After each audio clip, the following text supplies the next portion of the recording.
গাছ দিয়ে কিভাবে পেপার তৈরি হয় আপনি কি জানেন? ফেলে দেওয়া পচা বর্জ্য দিয়ে খাতা তৈরি হয় তা আপনি কি কখনো ভেবে দেখেছেন?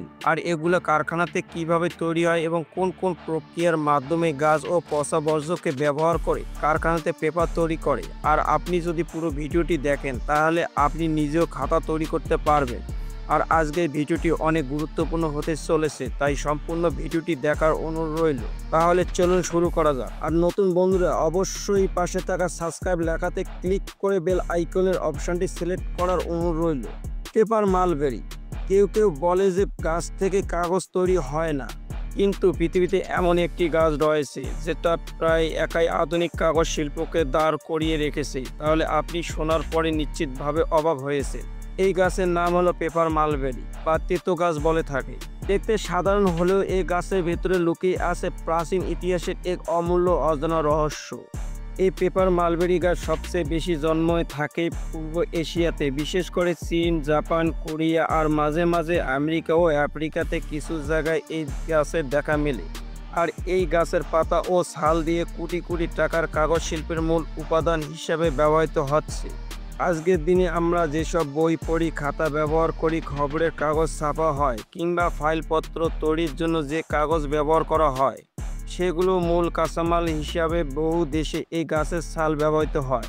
এই গাছের বৈশিষ্ট্য হলো এর ছালের নিচে এক ধরনের সাদা স্তর থাকে, সেটা খুব সহজে আলাদা করা যায় এবং তা দিয়ে তৈরি করা হয় ফাইবার।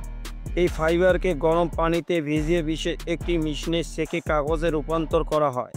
আজ থেকে প্রায় হাজার হাজার বছর আগে চীন এই গাছ দিয়ে প্রথমবারের মতো আধুনিক কাগজ তৈরি করে। তারপর শুরু করে জাপান ও কোরিয়া। তার আগে মানুষ পাথরে কাটে, চামড়ায় লিখিত, সেগুলো ছিল ব্যয়বহুল। আর পেপার মালবেরি দিয়ে তৈরি কাগজ হালকা, টেকসই, সহজে বহনযোগ্য এবং তুলনামূলকভাবে অনেক সস্তা।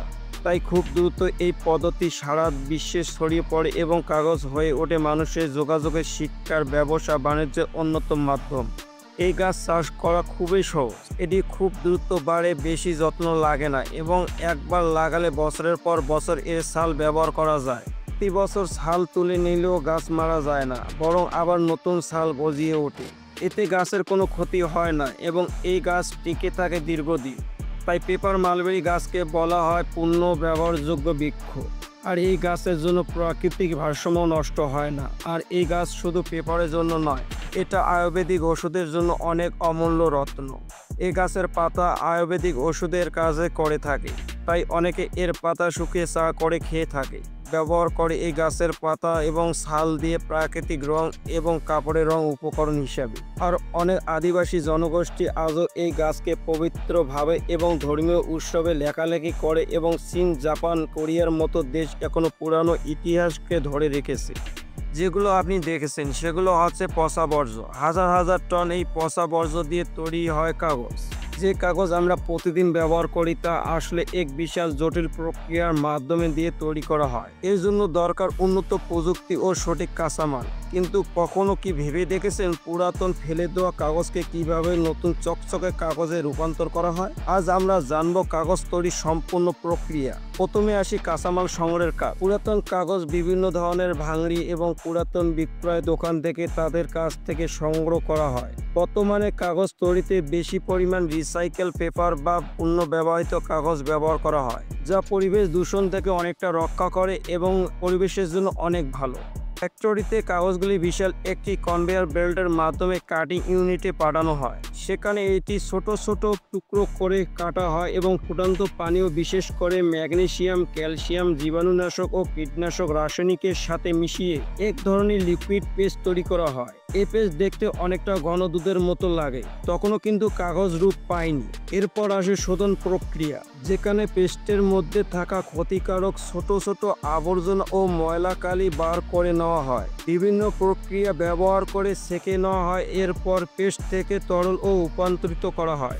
আর এই তরল পদার্থ বিশেষ ফাইনাল বেল্টের উপর ঢালা হয়। সেখানে এটি ধীরে ধীরে শুকাতে শুরু করে এবং পাতলা স্তরের উপর এই স্তরটি এখনো তরল কাগজের মতো লাগে, কিন্তু এটি পরিপূর্ণভাবে কাগজ রূপান্তরিত হয়নি। এই তরল পদার্থটি ধীরে ধীরে এটি শক্ত হতে থাকে এরপর একটি বিশাল বড় রোলারের মধ্যে প্রবেশ করানো হয়, যেখানে এর ভেতরে থাকা পানি বের হয়ে যায় এবং এটি আরও মজবুত হয়। পুরো প্রক্রিয়া কাগজের টুকরো ধীরে ধীরে শুকিয়ে যায় এবং এটি পরিচিত কাগজের রূপ ধারণ করে। কাগজ এখন প্রায় প্রস্তুত, কিন্তু এখনও এটি মসৃণ নয় এবং এটি আলাদা আলাদা পাতায় কাটা হয়। তাই এটি পাঠানো হয় প্রেসিং ইউনিটে। সেখানে বিভিন্ন ধরনের মেশিনের সাহায্যে কাগজকে একদম সমান ও মসৃণ করা হয়।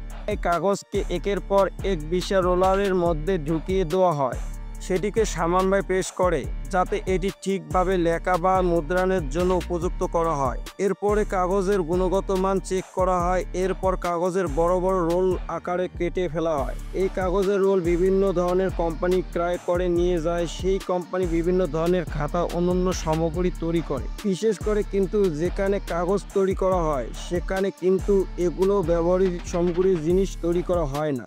ভিডিওটির কোন অংশটি আপনাকে ভালো লেগেছে কমেন্ট বক্সে জানাতে পারে। ভিডিওটি ভালো লাগলে চ্যানেলটি সাবস্ক্রাইব করার অনুরোধ রইল। দেখা হবে অন্য আরেকটি অজানা রহস্যময় ভিডিওতে।